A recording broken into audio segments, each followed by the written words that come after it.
Le 5 juin 1947, dans un discours prononcé à l'université de Harvard, le secrétaire d'État américain George Marshall annonce un vaste programme d'aide à l'Europe ruinée par la guerre.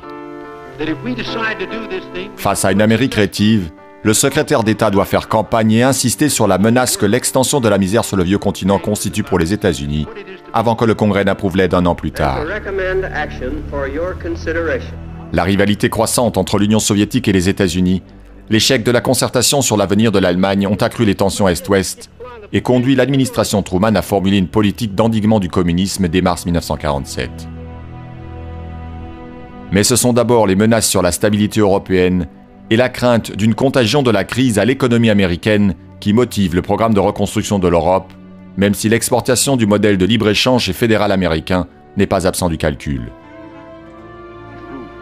Accueilli avec soulagement par les pays exsangues de l'Europe occidentale, le programme d'aide est aussitôt rejeté par l'Union soviétique et les partis communistes qui dénoncent l'impérialisme américain. Seuls les 16 États de l'Europe de l'Ouest participent finalement au plan Marshall et s'entendent sur la création d'une organisation européenne de coopération économique, l'ancêtre de l'OCDE, destinée à coordonner la distribution de l'aide américaine.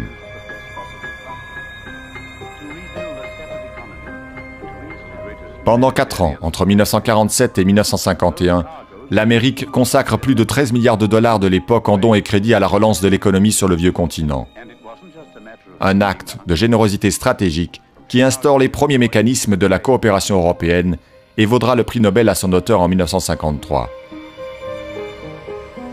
Mais avec l'extension de la guerre froide, le plan Marshall deviendra aussi un instrument emblématique de la lutte contre le communisme.